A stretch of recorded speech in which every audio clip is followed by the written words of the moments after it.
வணக்கம் நேயர்களே. இன்று நாம் காணப்போகும் ஒரு ஆன்மீக தகவல் என்னன்னா, அர்ஜுனனை கண்டு கௌரவர்கள் ஏன் தலை குனிந்தனர்? This video is sponsored by BuyMode e-shopping application. நம்ம இந்த அப்ளிகேஷனுக்கு போனால் சில்ட்ரன்ஸ்க்கு, மென்ஸ்க்கு, விமென்ஸ்க்கு தேவையான எல்லா பொருட்களுமே இங்கே கிடைக்கும். உங்களுக்கு தேவைப்பட்டால் பர்ச்சேஸ் பண்ணிக்கலாம். இந்த ஆப் ப்ளே ஸ்டோரில் அவைலபிள், ஆப் ஸ்டோர்லேயும் அவைலபிள். அண்ட் தென் இதனோட லிங்க் டிஸ்கிரிப்ஷனில் கொடுத்துருக்கோம். தேவைப்பட்டால் பர்ச்சேஸ் பண்ணி என்ஜாய் பண்ணிக்கோங்க. இப்போ வீடியோக்குள்ளே போகலாமா? துரோணர் பாண்டவர்களுக்கும் கௌரவர்களுக்கும் வித்தைகள் பல கற்றுக் கொடுத்து கொண்டிருந்த காலம் அது. ஒரு நாள் துரோணரை தன்னுடைய அரண்மனைக்கு அழைத்திருந்தான் திருதராஷ்டிரன். பாண்டவர்களுக்கும் கௌரவர்களுக்கும் எந்த விதமான பாகுபாடும் இன்றிதானே பயிற்சியை கொடுக்கிறீர்கள் என்று வினவினார். அதற்கு துரோணரும் ஆம் மன்னா என்று பதிலளித்தார். தன் சீடர்கள் அனைவருக்கும் எந்தவிதமான பாகுபாடும் இன்றி பயிற்சி அளிப்பதே ஒரு நல்ல ஆசானுக்கு அழகு. நீங்கள் ஒரு நல்ல ஆசானாக இருப்பீர்கள் என்று நம்புகிறேன் என்றார் திருதராஷ்டிரர். திருதராஷ்டிரரின் பேச்சில் ஏதோ ஒன்று ஒளிந்துள்ளது என்பதை அறிந்த துரோணர், கௌரவர்கள் தன்னை பற்றி தன்னுடைய தந்தையிடம் ஏதோ குறை கூறியிருக்கிறார்கள் என்பதை யூகித்து கொண்டார். மன்னா, நான் அனைவரும் சமமாகத்தான் நடத்துகிறேன்.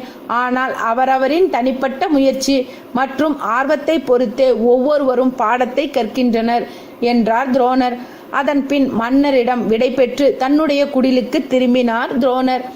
அடுத்த நாள் எப்பொழுதும் போல அனைவருக்கும் பயிற்சி தொடங்கியது. இன்று கௌரவர்களுக்கு சரியான பாடம் புகட்ட வேண்டும் என்று முடிவெடுத்தார் துரோணர். அனைவரையும் ஒரு காட்டிற்கு கூட்டிச் சென்றார் துரோணர். வழியில் ஒரு ஆறு இருந்தது. அந்த ஆற்றங்கரையில் அனைவரையும் அமரச் சொல்லிவிட்டு, இன்று நான் உங்களுக்கு ஒரு அஸ்திரம் மூலம் எப்படி காட்டை எரிப்பது என்ற வித்தையை சொல்லித்தரப் போகிறேன். எல்லோரும் கவனமாக கேளுங்கள் என்று கூறினார். ஒரு மந்திரத்தை ஆற்று மணலில் எழுதினார். அப்பொழுது திடீரென்று அர்ஜுனனை அழைத்து, நான் என்னுடைய கமண்டலத்தை குடிலிலேயே விட்டுவிட்டு வந்துவிட்டேன், நீ சென்று கொண்டு வா என்றார். ஐயோ, இன்றைய பாடம் மிகவும் முக்கியமானதாயிற்றே. ஆனால் குருநாதர் நம்மை கமண்டலத்தை கொண்டு வர சொல்கிறாரே, நாம் சென்று வருவதற்குள் பாடம் முடிந்து விடுமே என்று வருந்தினான் அர்ஜுனன். ஆனால் குரு சொல்வதை தட்டக்கூடாது என்பதற்காக குடிலை நோக்கி விரைந்து ஓடினான். கமண்டலத்தை எடுத்துக்கொண்டு வருவதற்குள் பாடம் முடிந்து எல்லோரும் காட்டை நோக்கி சென்று கொண்டிருந்தனர்.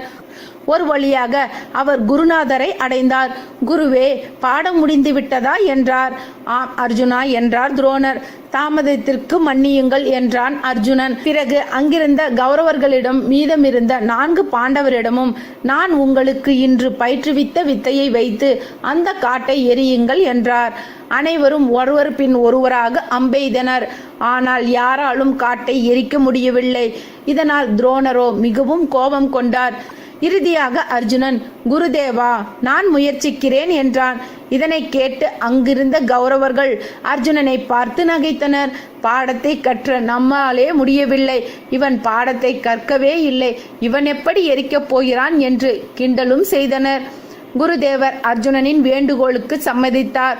அர்ஜுனன் ஏதோ மந்திரத்தை சொல்லிவிட்டு அம்பெய்தான். காடு திகுதிகுவென்று பற்றி எரிந்தது. நீ எப்படி இந்த மந்திரத்தை கற்றார் என்றார் துரோணர். குருதேவா, நீங்கள் ஆற்றங்கரையில் எழுதி இருந்ததை நான் வரும் வழியில் படித்தேன். அதை அப்படியே மனதில் பதிய வைத்து கொண்டேன். அதன் மூலமே காட்டை எரித்தேன். இதை கேட்டு துரோணர் மகிழ்ந்தார். கௌரவர்களோ வெட்கி தலை குனிந்தனர். இந்த தகவல்கள் உங்களுக்கு பிடிச்சிருந்தா எங்களோட சேனலை சப்ஸ்கிரைப் பண்ணுங்க, லைக் பண்ணுங்க, ஷேர் பண்ணுங்க. உங்க கமெண்ட்ஸை எங்களுக்கு மறக்காம போஸ்ட் பண்ணுங்க. நன்றி நேயர்களே.